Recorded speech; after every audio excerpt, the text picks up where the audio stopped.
Okay, Bismillah. Um,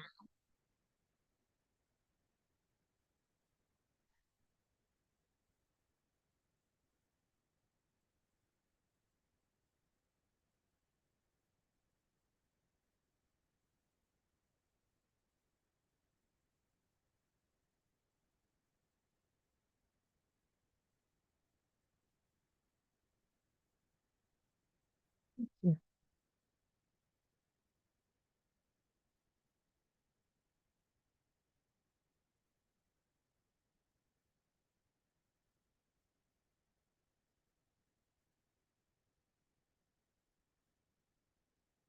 you're on the third side, right? Zumba. Mm. The third on the third stanza. Bismillah. You finish the تمام الرحلة المباركة صح؟ رحلة مباركة كذا صحيح. يا ربي عبر مرقدا تنورا بصاحب الإسراء مبعوث الورى. وصل يا ربي عليه سرمدا والآل والأصحاب ما برقوا السرى. اللهم صل وسلم وبارك عليه وعلى آله صلى الله عليه وسلم. صلى الله عليه. الرحلة المباركة من مكة إلى مسجد الأقصى. Like, so I'm just going to go straight into the English, into writing it into into translating it directly from the Arabic, inshallah. Right, so the blessed journey, like from the blessed journey, right, from Mecca, right, to Masjid al-Aqsa. Right, so it has come from narrations, right, that there was a group that came to the Prophet sallallahu alaihi wasallam, like in the stillness of the morning, of the early morning. So Sahara, I mean, so meaning in the time of Suhur, right? قد جاء في الآثار. Athar يعني that it is from the hadith, right? So it's come to us from the collections of hadith. And then nafaran, and nafaran meaning a group of individuals, right? Not human beings, individuals, right? So these were the angels that come to Rasulullah sallallahu alaihi wasallam atau ilaihi fi hudu in sahara. Right? They came to Rasulullah sallallahu alaihi wasallam in the early mornings, like in the quiet of the early mornings. فاحتملوه نحو بئر زمزم. They took him and they carried him towards the well of Zamzam. So here in this part, Habib Abu Bakr, he goes right into the story itself of Isra and Mi'raj. So the first Muqaddimah, like he presented the importance of learning again and again the story of Isra and Mi'raj. Second stanza of the second chapter, in this Manzuma, he went into the Aqidah. And the Aqidah, what we should believe about it, and what we should remove from our heads, about the Isra and Mi'raj, and how we need to approach Rasulullah sallallahu alaihi wasallam in this greatest night of his sallallahu alaihi wasallam, and that Allah subhanahu wa ta'ala has gifted him. So now he goes right into the story. فاحتملوه نحو بئر زمزم. So they carried Rasulullah sallallahu alaihi wasallam towards the well of Zamzam. There is a khilaf, by the way, as to when the Isra and Mi'raj occurred. There is a khilaf. There is a khilaf. Right? There are those who say that it happened in the first year of prophethood, in fact, like, which is why there are like you might find, those who said that he was sleeping next to the Khadija, and then they took him and they brought him next to the Zamzam. But it's a very big opinion, right? But the majority opinion of when Isra and Miraj actually happened, was before the Hijrah, and right before the Hijrah, after the years of the boycott, right before the Hijrah, that is the majority opinion. But there is in case you ever come across, because I have come across narrations or stories, that said that he was next to Sayyidah Khadija. Then you're wondering, but I thought she passed away by then. There is a narration that goes that Isra and Mi'raj was at the beginning of his mission. It happened right at the beginning, right? The first year of prophethood. There are narrations. I'm not sure where I came across the narrations. I think it's in this Manzuma or was somewhere else, because I only recently came across the few different narrations, or as to there are few opinions, as to when it actually happened. during the mission of Rasulullah sallallahu alaihi wasallam. It definitely happened. It definitely happened. But there are a few different narrations as to or opinions upon a few different opinions as to when it exactly happened. So the majority opinion, as we have been exposed to for quite some time, is that it happened before the hijrah, before he migrated from Mecca to Medina, right before. It happened right before. Right, so they carried him to the Zamzam well, and they laid him down, sallallahu alaihi wasallam, وأضجعوه وهو يدري ما جرى صلى الله على محمد. So they made him lie down, by the Zamzam, and he was completely aware and conscious of what was happening around him. Right? صلى الله عليه وسلم. وشق جبرائيل صدر أن يرى وأودعوه كل سر قدر صلى الله عليه وسلم. And so Jibril, he split open the chest of Rasulullah sallallahu alaihi wasallam. He split open his chest, just like you said, like in a very raw manner. Like so, he split the chest of Rasulullah sallallahu alaihi wasallam, without any, without any tools whatsoever. Of course, the angels, right? They split open the chest. Rasulullah sallallahu alaihi wasallam, every single time his chest was split, right? And in fact, his chest was split four times in his life. In his life, it was split four times in the narrations, right? Every single time his chest was split, he was fully conscious, right? He was fully conscious, and he was watching them split his chest, and and his chest was split physically, right? It was not a spiritual matter, right? It was not some uh yeah, it was not something that was imaginary, nor symbolic or whatsoever, but it was actually a physical splitting of his chest, and a physical removal of his heart, and a physical removal of something that's in his heart. And then there was a physical pouring of things like into his heart. For Isra and Mi'raj, there was like they did pour vessels of knowledge and wisdom and faith. Right? It was said in another narration, right? It was they actually poured vessels of knowledge and wisdom and faith into the heart of Rasulullah sallallahu alaihi wasallam. And we know that it was a physical matter, right? That happened because when he was young, and it happened for the first time, when he was almost in Muhammad, now when he was 6 years old, and when he was upon 4 years old, when he was 4 years old, when he happened for the first time, that his milk brother actually panicked, right, and ran back to Sayyidah Halima Sa'adiyah, right, and told her that his Qurayshi brother had died, his Qurayshi brother had died, because he saw that these angels split the chest of Rasulullah sallallahu alaihi wasallam. So we know that it was a physical matter, right? Because his milk brother thought that he had died, right? Because it was physical, right? It was physical, right? But it is a miracle that happened to Rasulullah sallallahu alaihi wasallam. Miracles that happened before the coming of wahyu, before the coming of the first revelation. These miracles are called irhasat, right? Irhasat are they are very special events. They're miracles that that basically cause for people to pay attention to Rasulullah sallallahu alaihi wasallam, knowing that something great is going to happen, around this young boy. Right. So irhasat are miracles that happen before prophethood, before he received the first revelation, sallallahu alaihi wasallam. Miracles that came after revelation, they're called mu'ajizat. And so mu'jizat are basically proofs against the disbelievers, for human beings, that this individual is indeed a prophet. And it's called mu'jizat because we got ajaza. Ajaza meaning to be incapable. So it's called mu'jizat because other human beings are incapable of coming with, or doing with the likes of what the prophets have done. And that is why even Nabi Musa alayhi salam's time, the Suhara, right, what do you call them? The magicians, the magicians, they fell in frustration when they saw what Nabi Musa alayhi salam came with. They knew it was not magic, but it was a miracle from Allah subhanahu wa ta'ala. Basically, they knew that they were witnessing creation, right? The miracles that happen at the hands of prophets, this is basically the work of the creator, right? So which is why they fell down in frustration. The magicians in the time of Nabi Musa alayhi salam, it's called mu'ajizat. As the mu'ajizat, they are basically proofs. Proofs, they are barahin, they are hujjah. They're proofs, against or for human beings, to see that this individual is indeed a prophet. Whereas what came before prophethood is called irhasat. Irhasat is basically to bring the attention of human beings in his zaman to him. To bring the attention of human beings in his zaman to him. So that they see very special things happening around this small boy, this young boy. And so that they're watching him. And they're watching him. So it's Allah's mercy, on human beings that they see this. So the cloud following him around when he was young, when you and, like Buhaira saw the cloud following Rasulullah SAW around. They saw the tree, bending over to shade him.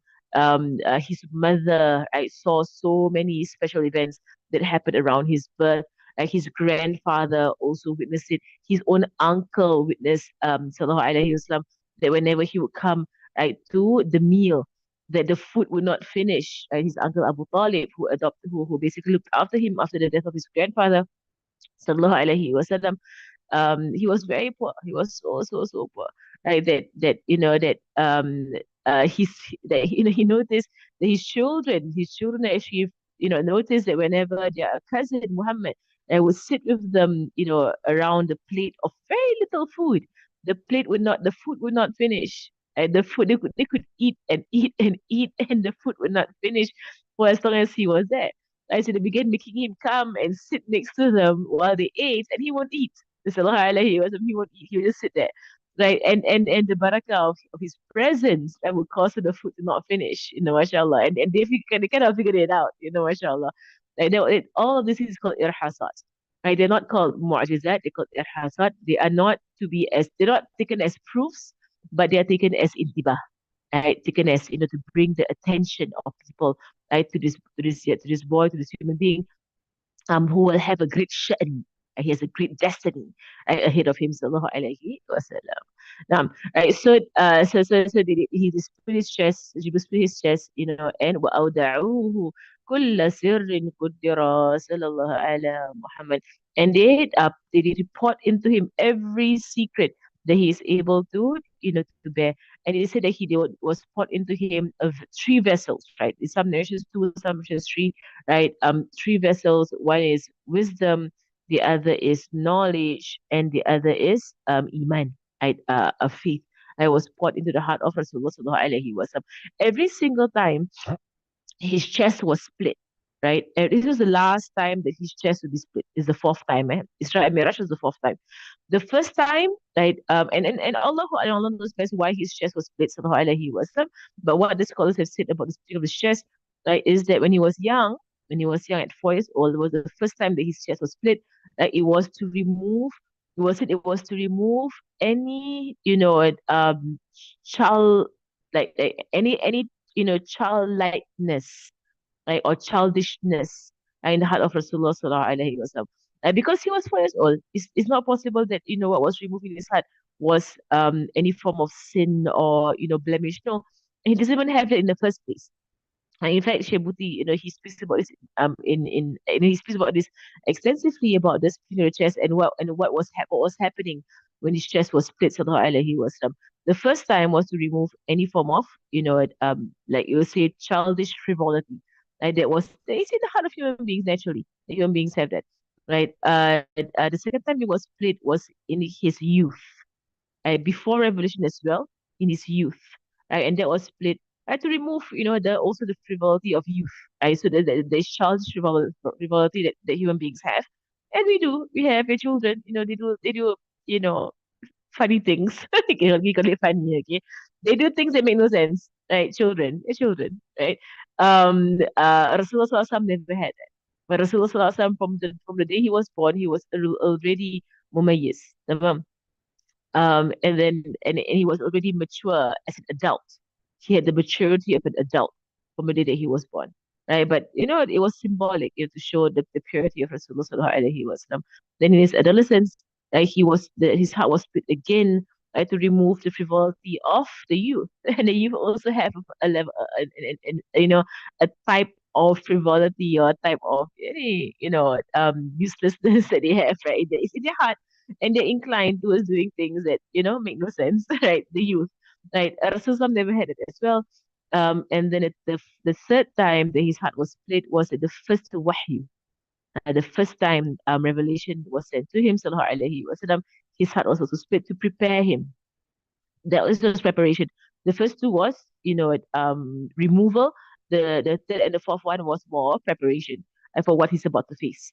Right. So Wahyu is heavy. Wahyu is very heavy. Right. So he's about to receive Quran. Right. So his heart was split and he was prepared to be able to carry it, to be able to bear Wahyu. And the fourth time it was split is right here during Isra and Mi'raj, because he is about to see matters that basically you need a very strong heart to be able to see and understand what he is about to see. Sallallahu Alaihi Wasallam. Okay, I'm gonna go faster a bit. So وهيئوا الجسم الشريف الذي يحتاجه وهو جدير بالغرى صلى الله على Muhammad. Right, so they're preparing his noble body sallallahu alaihi wasallam, right, for what he is, what he is needed for, right, what he needs, right, in what is about to come. Then they brought the Buraq. وجيء بالبراق وهو مركب للأنبياء ما له ند يرى صلى الله على Muhammad. Right, so a Burak was brought, and the Buraks are known to be the rides for all prophets. All prophets had Buraks, right? So if a prophet had to go from one end to the other end of the earth, quickly, right, Buraks are brought to them, and they ride the Burak. However, we don't have narrations, specifically of who wrote Buraks, but we just know from Rasulullah sallallahu alaihi wasallam that the Burak, it is the right for prophets, right? They have the right. So Allah Alam, it could be that Nabi Adam alayhi salam, when he descended, he was said that he descended in Sri Lanka, and how he came to Jeddah. He could have walked. He could have. Like, oh, he could have taken the Buraq. Nabi Ibrahim, he would go between Palestine and Mecca, right, regularly, because he has one wife in Mecca, one wife in Palestine. Now he could have taken the Buraq, right? He could have taken the Buraq because it was said in the Hadith that the Buraq is the right for prophets. Like, as if they want to go across, far distances, they could have walked, or they could have just, they could have just wrote the Buraq, Allahu Alam. This Buraq is between a Baghla wa Himar, right? So it's between a donkey and a mule in its look, between a donkey and its mule in its body. I know there are drawings out there, about the Buraq having like, I know there are weird drawings out there. Okay, there are weird drawings out there about the Buraq having the face of a human being, and kind of like, I'm not sure if you all have seen, but looks very, very strange. And I had not seen any narrations that say that Buraq had the face of a human being. Like, but I've seen drawings that there are certain cultures in the world that like to draw the Buraq, and they draw the Buraq in a very uh, you know Allah Alam where they're getting their narrations from as to how the Buraq looks. Right.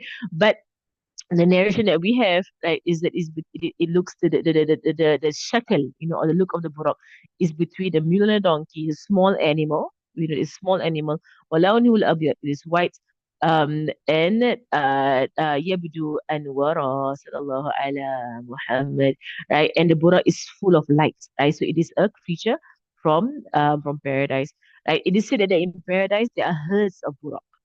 Right? There are herds of buraks in paradise, and whenever a prophet needs to travel, right, that one of the buraks will be brought, right, to that particular prophet, right, and that the way the burak walks is that he places his hoofs, right, ما بين عفوا حافره يمتد أقصى طرفه, right, so his hoofs, the burak's hoofs, it can stretch to as far as his eye could see, مع جناحين يمد النظر صلى الله على Muhammad, and he also had wings, right, in the narration he had wings on his thighs, right, on his hind thighs, on his hind legs there were wings, the burak. So whenever, and in another narration, whenever he would, climb up a hill, right, his four legs, right, his four legs, it would stretch the top of the hill, right, and then he would go to the top of the hill in that way. But when he want to go down from a hill, his hind legs would stretch, right, would stretch, and then he would go down the hill in that way. And then there are narrations about it, right, and the burak, right, when they came close to the burak began to misbehave. This burak began to misbehave. There are narrations that I've heard, from our teachers, not here, but I've heard, right, whereby the Burak was misbehaving because the Burak did not want anyone to ride on it except Rasulullah sallallahu alaihi wasallam. Right? This particular Buraq had aimed for Rasulullah sallallahu alaihi wasallam. There are other, stories about this particular Buraq and how he was chosen and what he did and so on and so forth. There are stories behind this Buraq. Right, but Allahu Alam, these are very, very, very, very weak narrations right, about the story of this particular Buraq. Yeah, but basically he was jumping around. He didn't want anyone to ride on him. Like eventually Jibril said to Burak, Burak, behave yourself, Burak. Like for the best of mankind, like the best of mankind is about to ride on you, and it is the Prophet sallallahu alaihi wasallam. And so the Burak he got embarrassed فطأطأ البراق رأسا, right? So meaning he lowered his head, in wastahya, right? And he was embarrassed, Burak, right? And the Rasulullah SAW rode on the Burak and they went on their journey. So Jibril on his right and Mikael on his left, and they went on the journey. Right? It is narrated that there were actually three angels that came to him. Right? Some narrations there were two angels, some narrations there were three angels. They came to Rasulullah sallallahu alaihi wasallam and carried him from wherever he was sleeping, around the Kaaba to the area of the Zamzam, where they washed his heart with Zamzam, and then they filled his heart with the vessels of knowledge and wisdom and faith. And then, and so they continue on their journey and they covered great distances very quickly until they came to the first land, the land of Medina. فهذه طيبة فاركع ها هنا أرض لها هجرة والموت ترى صلى الله على Muhammad. Right, so they reached Medina, and Rasul he saw Medina, he saw the palm trees of Medina, and Jibril said to him, get off here and pray to rakats. This happened throughout the journey of Rasulullah sallallahu alaihi wasallam, like whereby he would visit special places, right? Blessed places, and he'll be told to pray two rak'ats.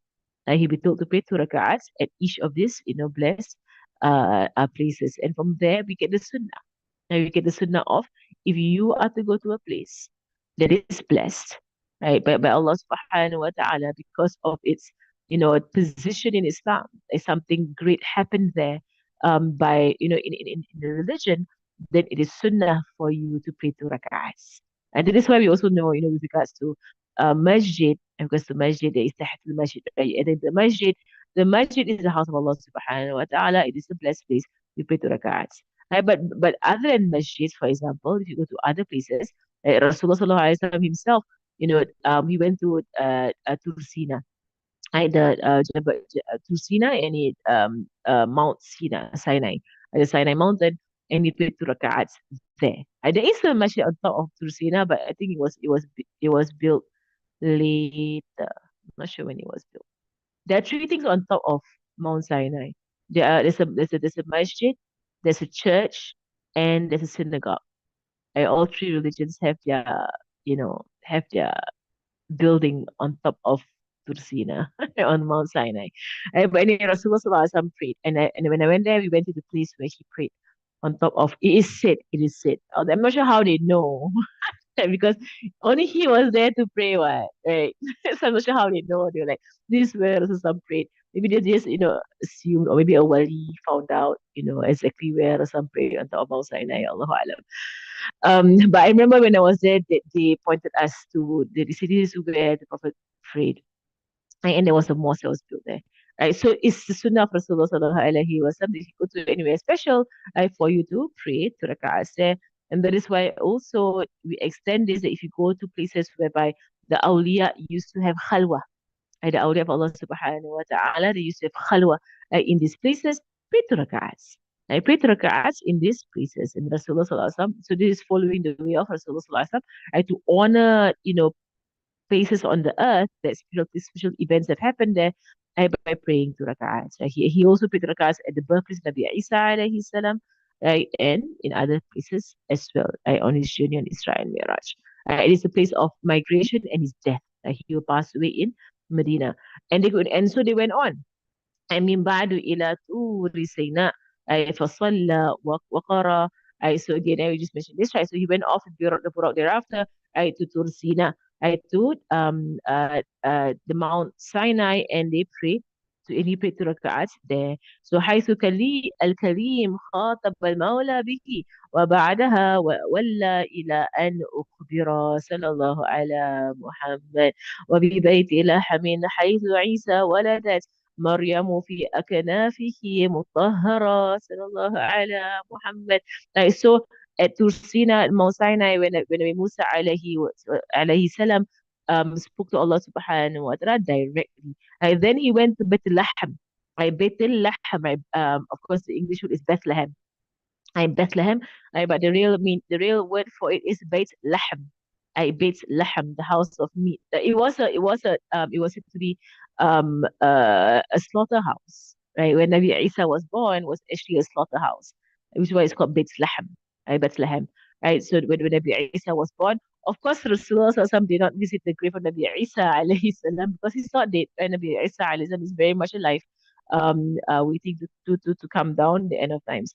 But he did go to the grave of Nabi Musa alayhi salam on his journey to the point whereby he said, in a narration that if I were to go in that area again, right, the area where he went through during Isra and Miraj, I would be able to point out to you, to the Sahaba, I will be able to point out to you where exactly is the grave of my brother Musa, alayhi salam. Then he went past the grave of Musa alayhi salam, and he saw Nabi Musa standing praying in his grave.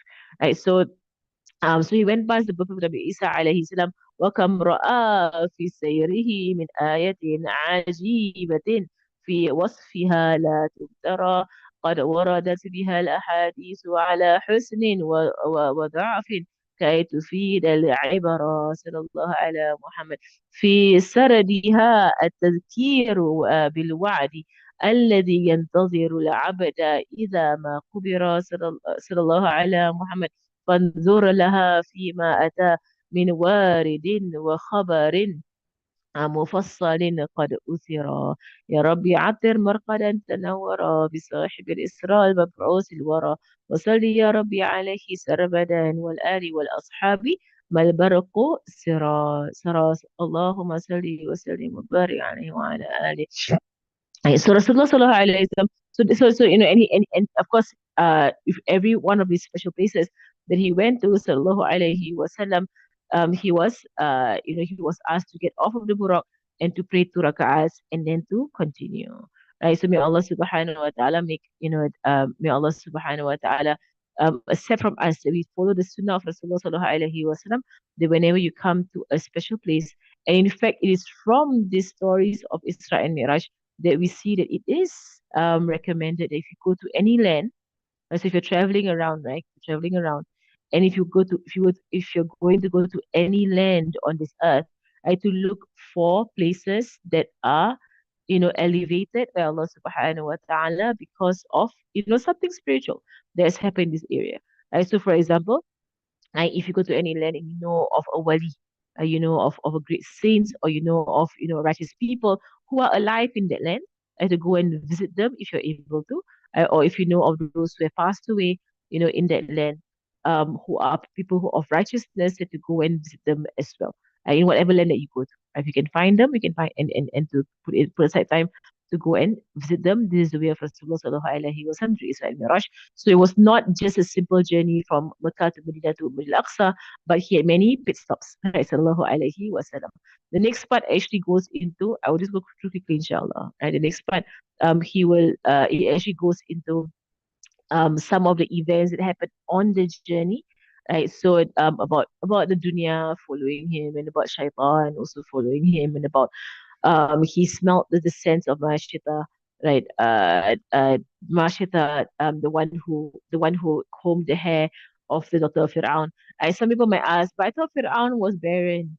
Well, the word barren can also mean he had no son, right? The word barren could mean he had no son, right? Because people in the past, they don't count daughters to be children. They just count, yes, they don't count the daughters, but they count sons, and that is why Rasulullah SAW was called Abtar. He was called cut off, right, because he had no sons, that lived, right, but he had daughters. Sallallahu alaihi wasallam. So some of the events that he witnessed, sallallahu alaihi wasallam, during his Isra. So Isra is a night journey. Right? So it has been narrated, right, in hadith, in narrations, from what we've of some of the things that he saw. Like كمثل قوم يزرعون الثمر. Right? So he saw this is not yet in paradise. He's still he's still on his Isra. Right? But he saw people, he saw symbols, right? He saw symbols, of of the acts of human beings and what they meant. So, for example, in his night, this happened in his night journey. Okay, so in his night journey, and Allahu Alam, right, whether he looked into paradise or looked into the hellfire, but all of these things was actually narrated during his night journey. He saw these things during his night journey. Later on, when he during his mi'raj, during his ascension, he went through, of paradise and a dream of paradise to see of paradise, right? But where he saw of the hellfire, it is said that it happened during the Isra, during the night journey. That was what he saw, during the what happened in hellfire. But this one that he saw here, right here, is in paradise, or is a symbol, the symbol of what the matter is. So what did he see? كَمِثْلِ قَوْمٍ يَزْرَعُونَ الثَّمَرَ. Right, so he saw a group of human beings and they were planting fruit. في سرعة فقال يا جبريل من أراكم من مثل ما عيني ترى. Right, so these people, every time they planted, their plantations, it would bear fruit immediately. And there was a group of human beings that he saw in the night of Isra, while he was traveling in the night. He saw a group of human beings that whenever they planted, immediately the crop would bear fruit. So he asked, "Oh Jibril, who are these people that my eyes see them? Who are these people?" And Jibril said, "These are the people jahadu wa qutilu. أي في الله نالوا أجرهم مكررا صلى الله على Muhammad. These are the people that they strove and they were killed in the path of Allah subhanahu wa ta'ala, the mujahidun fi sabilillah, those who strove in the path of Allah subhanahu wa ta'ala, and they were killed in the path of Allah subhanahu wa ta'ala, and so they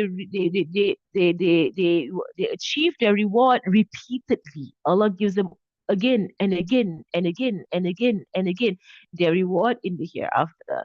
And in fact, yesterday, Habib Omar, his morning class, he was going through, who are the martyrs in the Ummah of Rasulullah sallallahu alaihi wasallam, and he was going through the three types of martyrdom that happens in the Ummah of Rasulullah sallallahu alaihi wasallam.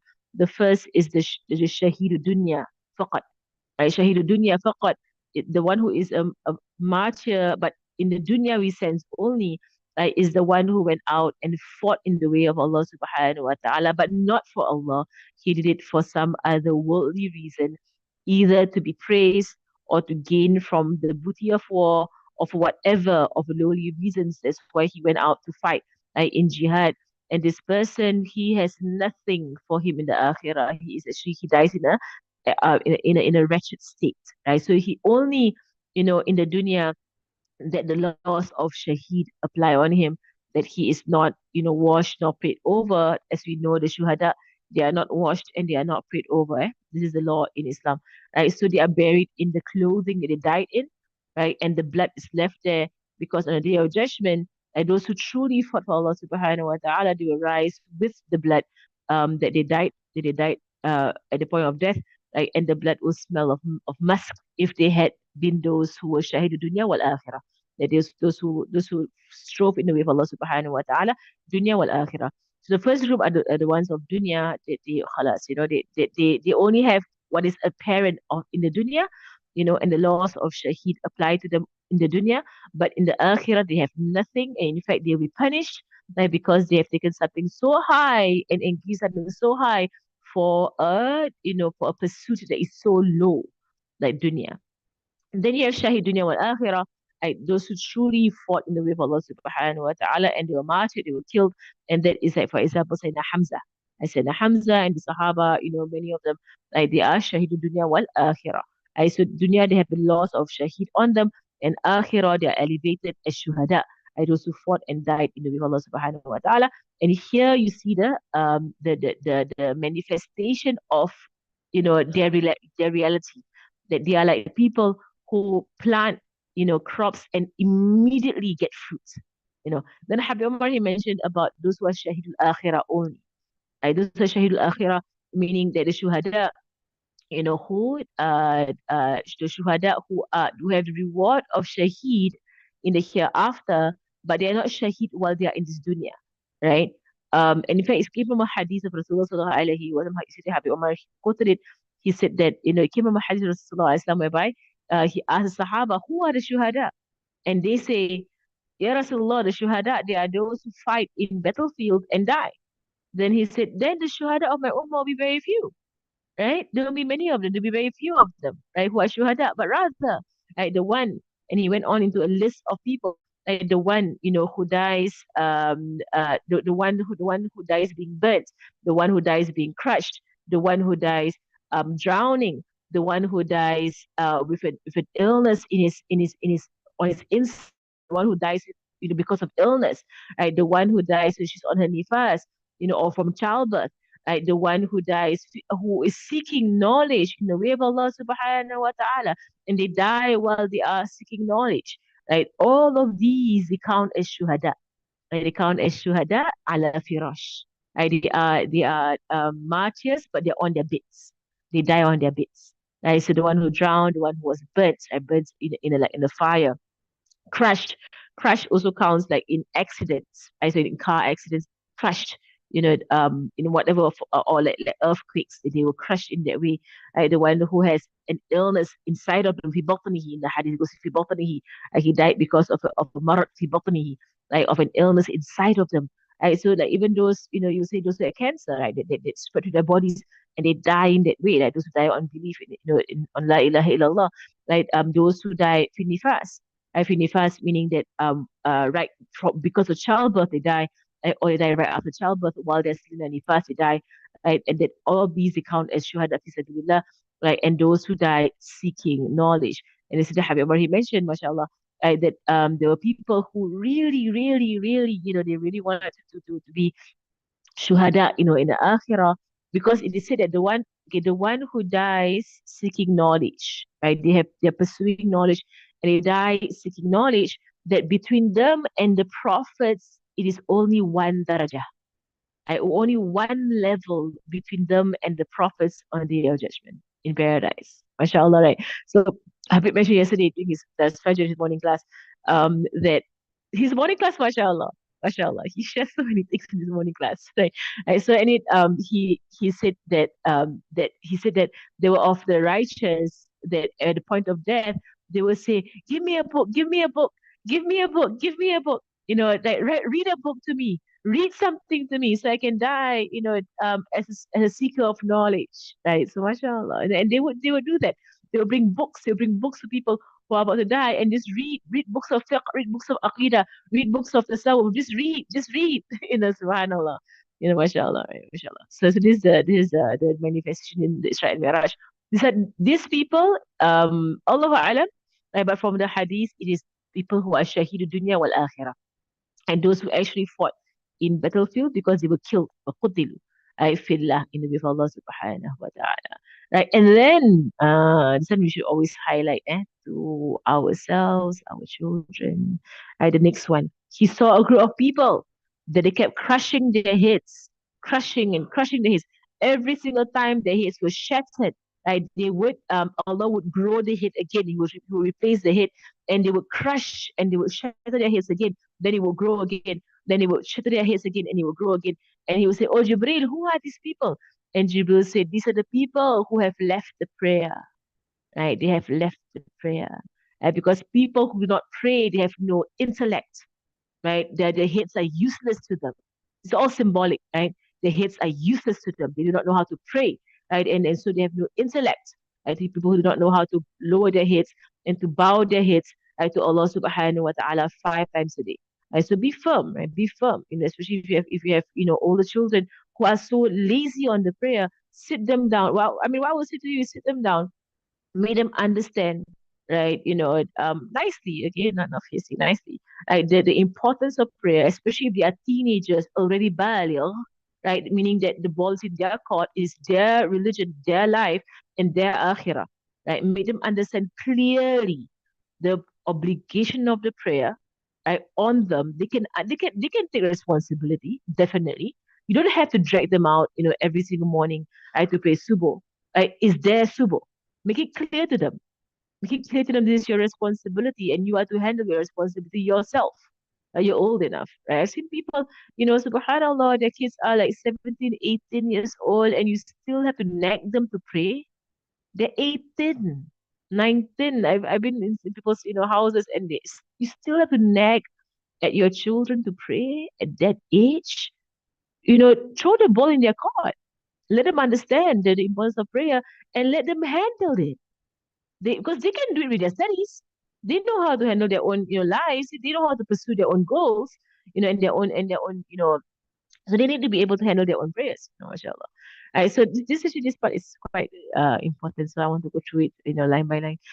So, and then وكما رأى على طريق خشبا يمزق العابر لما عبر صلى الله على محمد.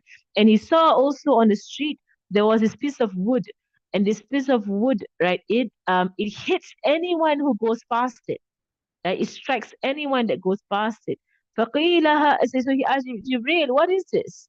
Right, what is this? About this piece of wood going around, hitting everybody. Right, so it was said that هذا مثل قوم قطعوا سبيل من يمر في الأرض عرى صلى الله على Muhammad. So this piece of wood, it represents, a people who used to, come in between others when they used to go, on the path. So it could mean, that this could be the highway robbers, who used to intercept others and prevent them on the path, or people who actually prevented other people from the path to Allah subhanahu wa ta'ala. People who stood in the way. And they prevent other people from the path of Allah subhanahu wa ta'ala. And then ورجل, oh ya Allah, this one. ورجل يسبح في نهر الدم عند الخروج فقذفوه حجرا صلى الله على Muhammad. Then he saw a man swimming like in blood. There was a man swimming in blood, and there was stones at him. Every time he tried to come out of this river of blood, like stones were thrown at him to throw him back. And so when he asked, who is this person here, O Jibreel? He said, this is the one who has made halal riba. He has made usury halal, right? And he ate and he devoured of the haram, right, without any shame whatsoever. Right. So there was this is the symbol of riba. So all these symbols, right, these are symbolic, right? They're symbolic. They're not necessarily the punishment in the hellfire. They could be, right, like the crushing of the heads, the swimming in the blood. It could be punishments in the hellfire, but they are also symbolic. They're symbolic. So the one who swims in blood, right, the consumer of riba, the one who swims in blood. It is as if, it is as if he is causing the deaths of so many other people. Riba, we know it is a form of zulm, as a form of oppression. In fact, it's a severe, severe form of oppression. Our world today shows us clearly that usury is definitely the worst form of oppression, because the people who borrow money, usually they are the ones who are poor. And in fact, poor countries, they're in severe, severe debt, right? Because, of riba, of usury. And so those who borrow money, and then if usury is placed on them, then you're killing them. You're basically killing them, right? They're really suffering from poverty, then putting, on them usury, you're killing them. You're not helping anybody, right? So riba is the likeness of consuming riba is like someone, is swimming in a river of blood, right? And every time, they try and come out of it, right, they're cast with rocks to push them back into it. ورجل يعجز عن حمل الذي بين يديه فيزيد أكثر صلى الله على Muhammad. So a man who was carrying so many things and is unable to carry them, yet he wants to take more and more and more and more and more, into his hands. And he asked, who is this, O Jibril? And Jibril said, فقيل هذا خائن أمانة وفوقها يزيد كي يلقى الثرى Sallallahu Alaihi Muhammad. So he asked Jibril, who is this person? So this is all symbolic. Who is this person?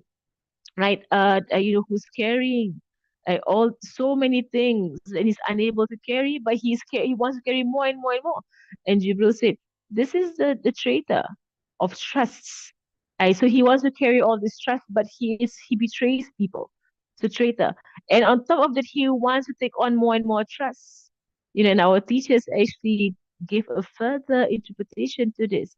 Right? As a man who is not looking after his own family, right? A man who has family and is not nurturing his own family, because the biggest trust on you is your family, for men and women both, right? The biggest trust on you is your family, right? So you have family and you're not nurturing your family. Then what do they want? They want to take on more responsibility, right? Like for the example of a man, he wants to marry more wives and have more children, right? He's not even looking after the first group of children from the first wife. And he wants to marry more and more and more wives and have more and more children, and all of them are neglected. Right? So he already has amana. He's not carrying his amana. He wants to take more amana, right? So same thing, and for women, same thing. People who are not looking after their own families, they're not looking after their own children. They go out there and they volunteer here and they volunteer there, taking up more and more responsibility. They want to carry more and more work on themselves. They want to do more and more stuff, and their kids are neglected. Right? You're not handling the responsibility that Allah has put wajib on you, and you're going out there and trying to take on more responsibilities. It's not wajib on you, right? And this will take more and more and more. Then you become a kha'in. You become a traitor, right? To the responsibilities that Allah subhanahu wa ta'ala has given you in the first place, right? Right. So, the people who do this, right? This is the likeness of them. That what is core for them to do, they don't do. But they're all over the place doing all other stuff, right? Traveling here, traveling there, doing all kinds of, works here and works there and whatever, right? And then the family, the children, neglected, right? ولا حول ولا قوة إلا بالله. Right? And then وَمَرَّ فِي قَوْمٍ. So these are all the interpretations from our teachers. Right? مَرَّ بِقَوْمٍ لَهُمْ أَلْسِنَةٌ تقرض في النار بمقراض برا صلى الله على Muhammad. Then he went past the people, right? That their tongues, right? Their tongues, right, were cut with fires off, with shot with scissors made of fires, made of fire. And when he was asked, who are these people? They're خطباء فتنة يفتون إفكا ليمدوا الضرر صلى الله على Muhammad. Who are these people whose tongues are being cut off by scissors of fire? These are the preachers of fitna. They stand on the member and they preach fitna. Like they cause for discord and dissension between human beings, to break up the Muslims especially. These are people of fitna, calling people kafir, calling people this and that, and breaking up the Muslims, and they are on the mimbars of the in the ummah of Rasulullah sallallahu alaihi wasallam, and they cause fitna, and they spread lies, and they spread slander, like here and there. Right now, the members of this Zaman is the internet. This is the members of the Zaman. Right? The YouTube is the member of the Zaman. People go there and they just say and say and say and say. And what they are doing, they are not causing unity, they are not causing righteousness, but they're causing discord and dissension and disunity and unhappiness and fighting time between people. And these people are the ones on the day of judgment, or in the hereafter, the tongues are being cut by scissors of hellfire. كما رأى قوما لكم أظافر من النحاس يخمشون صورا صلى الله على Muhammad. And he saw a group of human beings with very sharp nails made of copper. Oh ya Allah. Right. And they were tearing off the flesh, right, off of their own bodies. They were tearing off the flesh. So they had nails of copper and they were tearing off their own flesh. Who are these people, O Jibreel? فقيل هذا, who are these people, O Jibreel? And he said, هذا كل مغتاب يرى نهش لحوم الناس دأبا مفخرا. Right, this is every backbiter. Okay, every backbiter. Right. So those who backbite, they're like having, copper nails, they're tearing off flesh, right, consuming the flesh of others, right? And they're tearing off their own flesh, and in the vision, they were tearing off their own flesh. وسمع المختار داع قد دعا عن اليمين والشمال مخبرا Then Rasulullah SAW heard someone calling to him, Muhammad, Muhammad, and calling him on his right and on his left. All of this happened in the night journey. It happened all while he was still traveling from Mecca to Medina to Aqsa. It all happened in night journey. So he heard a caller calling onto him, like on his left and on his right, right? And he did not respond to the caller. Right? It was Muhammad, look at me, Muhammad, look at me, Muhammad, look here, right? And he didn't respond to the caller. He just went straight on, right? And فلم يجب فقيل داع ينتمي إلى اليهود والنصارى فاحذرا. Right, so as he was traveling, he had a caller on his right, calling him, and Jibril said to him, "Don't turn, don't look." Right, and then as he was traveling some more on his left, a caller calling him Muhammad, Muhammad, and Jibril said to him, "Do not look." Right, and after they had traveled, Jibril said, the ones who were calling you on the right, they were the Jews. Had you looked, your ummah would have followed them. And the ones calling you on the left, they were the Christians. Had you looked, your ummah would have followed them. كما رأى على طريق امرأة زينتها تسمو وتزهو منظرا صلى الله على محمد.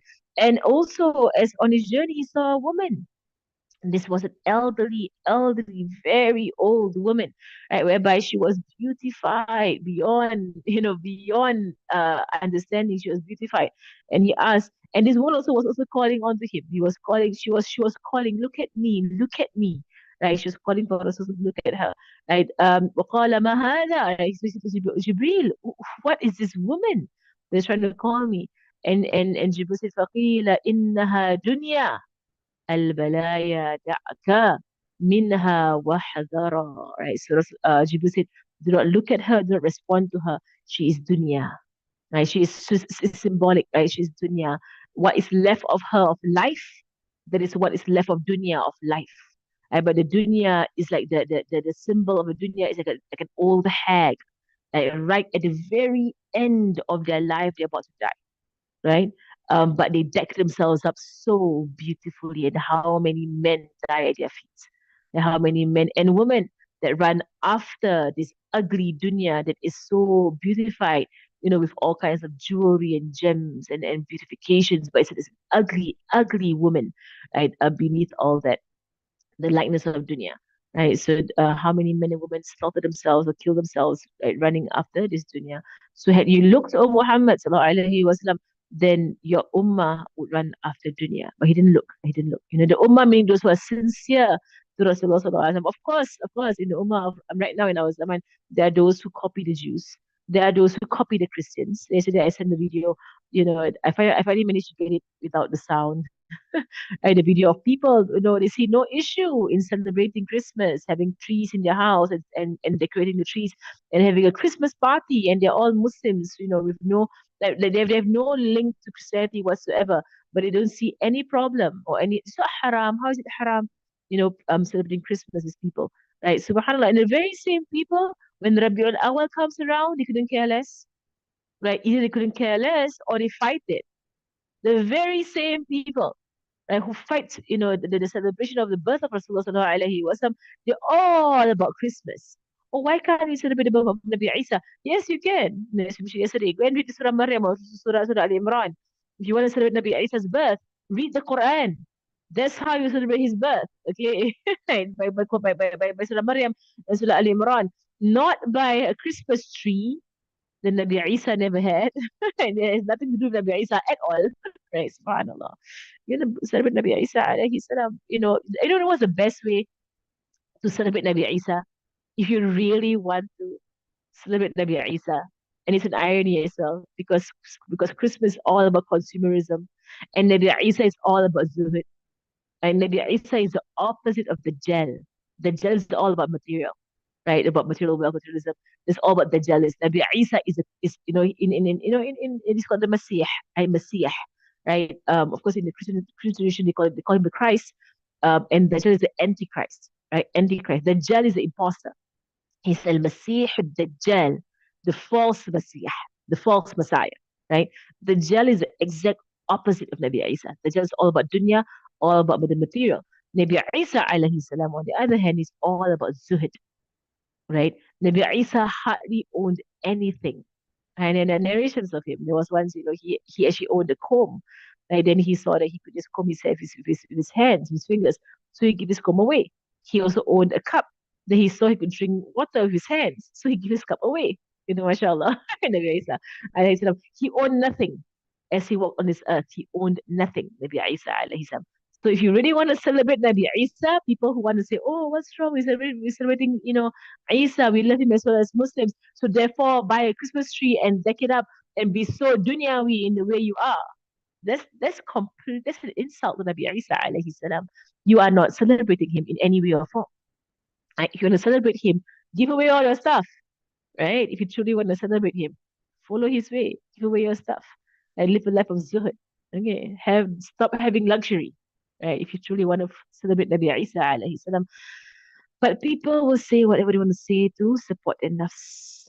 Um, نعم فقال ما هذا right? So this is dunya this is dunya right? So of course so when we say that Rasul did not turn to them so his ummah would not turn to them meaning that his entire ummah right? So there will be groups in this ummah that will resist. They will stay away from the way of the Jews, the way of the Christians, and the way of dunya, right? But of course, as he said in other hadiths thereafter, of his ummah following the Jews and the Christians, handspan by handspan of his ummah, of the dunya opening up for his ummah and them striving for it, running for it, competing for it, and it will destroy them as it has destroyed those that came before them right? So what it means here that he did not look at them, it shows that not his entire ummah, but there will be groups in his ummah that hold on to his way, sallallahu alaihi wasallam, and these groups will not turn to the dunya, right? And they will not follow the Jews and the Christians,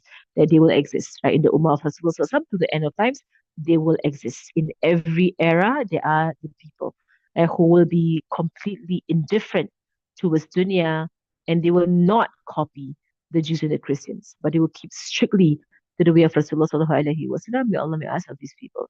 I'm just going to finish the entire chapter because it's a bit yeah. Tamam. Then he wishes betul boxes, yeah.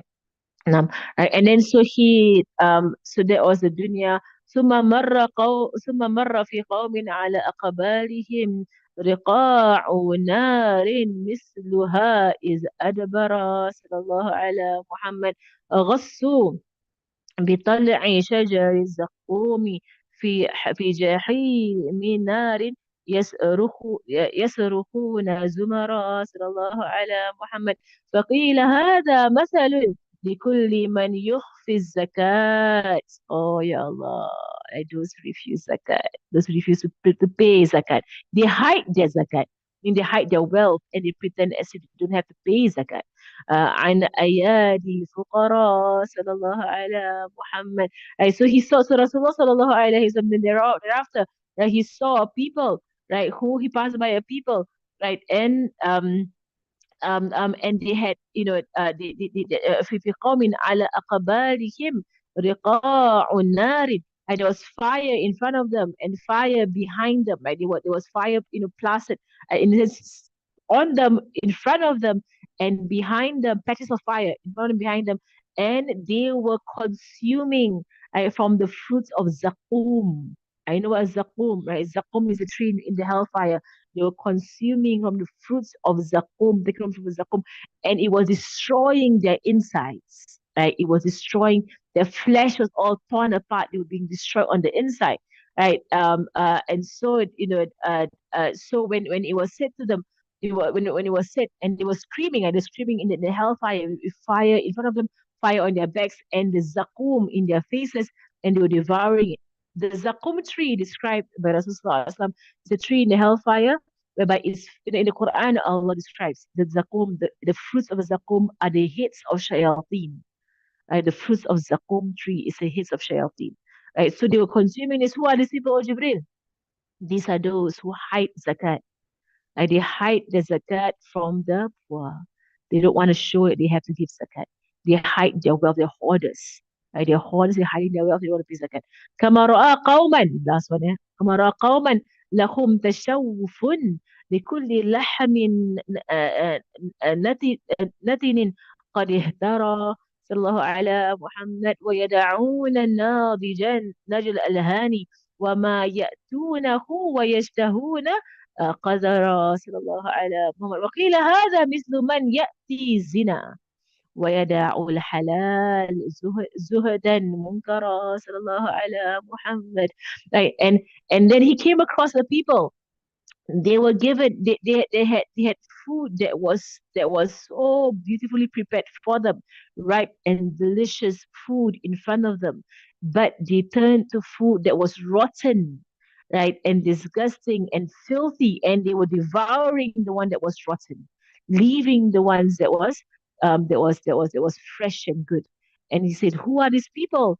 These are people are the parable of those who have halal spouses in the home, right? They have halal spouses in the home, but they go out there and they seek zina, and they seek adultery. They go out there and they seek the haram. They have halal in front of them, but they go and seek the haram. They want to eat the haram, right? So, subhanAllah, while this refers to zina specifically, yeah, for those who are married, you can extend this to any form of halal that is in front of you, whether it's food, wealth, job, right? There is halal, but running after the haram because the nafs desires it. Those who want to eat, they still want to physically eat what is not halal or not clearly halal. Those who want to go for jobs that is not clearly halal just because, right? Just because of whatever religions that they have, they want to go there, right? So then, okay, for the thing about the Manzum of Habib Abkar, he would mention Dajjal. Rasulullah saw Dajjal in the Isra and Mi'raj. One of the few, places where I found this narration, right? It's not really narrated in most narrations about him actually seeing Dajjal. Like he saw Dajjal, the night of Isra and Mi'raj. Right? So he also saw the Antichrist. Right? So كما رأى الدجال في صورته ذا جثة ولون جسما أقمر صلى الله على Muhammad. Right? So he had, Dajjal, he was covered, right? He was covered, and there was a color of like أقمر. يعني, there was like a color on him, like a shine on the Dajjal. Right? Allahu alam, but he saw Dajjal sallallahu alayhi wasallam كما رأى شيخا يناديه على قارعة الطريق نحوي فانظرا فأعرض المختار عنه سائلا جبريل عنه قال إبليس. There was Iblis. Right, so he saw Dajjal, right? Dajjal also calling him by turning away from Dajjal. Then he saw an old man calling to him. And he turned away from him. And he asked Jibril, who is that old man? And Jibril said that was Iblis. Iblis was trying to call you. That is what is left of his life. Because Iblis dies at the end of his dunya. Allah gave him life to the end of dunya. So he is elderly. Iblis is really elderly, Iblis. Right? But subhanAllah, he has all the energy to bring as many human beings as possible to the hellfire. Right, يدعوك نحو غيه وكفره وأنت معصوم وموثوق العرى. Right, so he tried to call you, right, to his way, to his delusion, to his kufr, right, but you are protected, O Muhammad sallallahu alaihi wasallam, and you hold on to a very firm rope sallallahu alaihi wasallam. So those who follow Rasulullah sallallahu in his way, they will be saved from all of the things that he saw in his night journey sallallahu alayhi wasallam. يا ربي عطر مرقدا تنورا بصاحب الإسراء مبعوث الورى وصلي يا ربي عليه سرمدا والآل والأصحاب ما البرق سرى اللهم صل وسلم وبارك عليه وعلى آله. Then he reaches Baitul Maqdis. We'll stop there for today, inshallah. Maqdis, then he goes up to the seven heavens. Then he goes past the seven heavens and he goes to the Sidratul Muntaha. Right, Sidratul Muntaha, he goes there. Right, then he enters into the alam of the two bowls lengths or even closer. This is from the Quran. He comes into a world that Jibril could not enter into, right, of closeness to Allah subhanahu wa ta'ala, right? And then he returns to Mecca, right? And what he saw along the way, right? On his return to Mecca, like, and then what happened between him and the disbelievers, especially Abu Jahl, of disbelieving in his night journey. It's quite a lot more, right? And what is compulsory on the believer, he ends off by what is compulsory on the believer, like in narrating about the Isra and the Mi'raj, and in understanding the lessons in Isra and Mi'raj. And then the last one is the Dua and Khatimah, right thereafter. Sorry, I thought I was the one sharing screen. I was looking at my own screen. So I just realized that you're trying to figure out what I'm looking at. MashaAllah. Okay, Alhamdulillah. Okay. Allahumma salli wa sallim wa alayhi wa ala alihi. Right, so there's a tricky question here. Okay. Niyat for Surah Qasas, Surah Shukr. Surah Shukr can be placed under any sunnahs, and you should be placing it under other sunnahs. Right, so other sunnahs mu'akkada. Sunnahs like Shukr, Tawbah, right? Even istikhara, hajat, right? These sunnah prayers, right?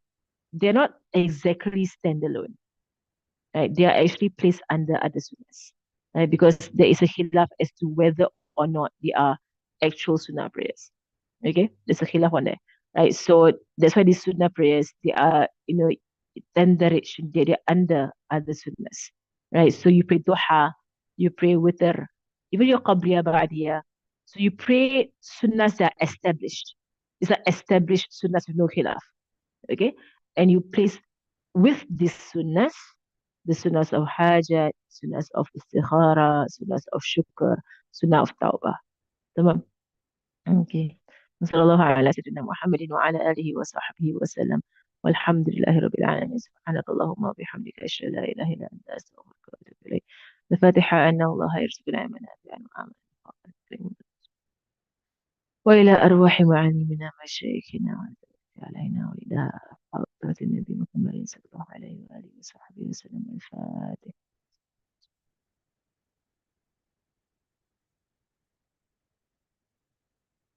سبحانك اللهم وبحمدك أشهد أن لا إله إلا أنت أستغفرك وأتوب إليك.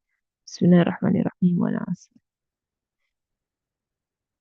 السلام عليكم ورحمة الله وبركاته.